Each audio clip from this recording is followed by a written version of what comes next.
Welcome to the second episode of Dust in the City, the sophomore episode, the sequel. I'm so excited to introduce some new segments, so let's get it started. To start off, I'd like to do another segment of Dustin's Lustin. As you can tell, Francois and I are a huge fan of the bow tie. So you can imagine how excited we were to hear that Tie the Knot was turning 5, and to help them with their 5th anniversary, they reached out to the cast of Will and Grace to be their guest designers. Each cast member designed their own unique bow tie. The bow tie designed by Will, or Eric McCormick, features a maple leaf and a heart, which is a shout out to his home country of Canada. The tie designed by Grace, or Deborah Messing, has the motif of heart is heart, or love is love is love. The tie designed by Sean Hayes, or Jack, features bow tie pasta covering it completely. And the bow tie designed by Karen, or Megan Mullally, is covered in poodles, because Poodle is the nickname she has for Jack. Proceeds from the sale of each of the bow ties and all the bow ties from Tie the Knot featured on the tie bar will go to help fighting for the rights of the LGBTQ community.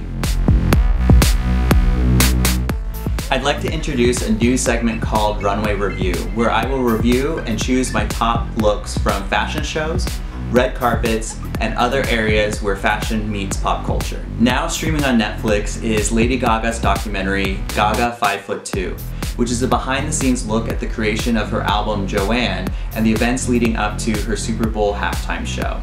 As I was watching the documentary, I saw all these amazing fashion moments, and I decided to choose my top 4 and share them with you. And not only am I going to share my top 4 looks, but I'm also going to show ways that you can make these looks your own. The first look that stood out to me was when she was at a christening and she was wearing this gorgeous long pale pink shirt dress, and she just looked very angelic. So I went online and I found one similar in white at Anthropologie.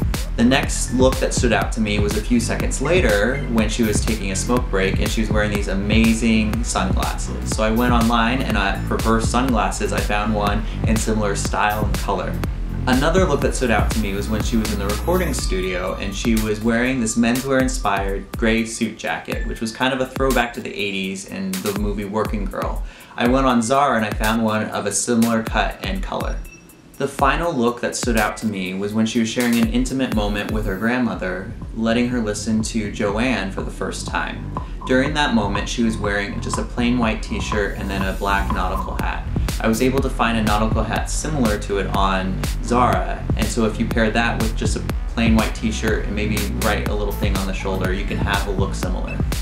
Thank you again for watching this episode of Dust in the City. I hope you come back for episode 3, where I will have even more segments and more fashion moments.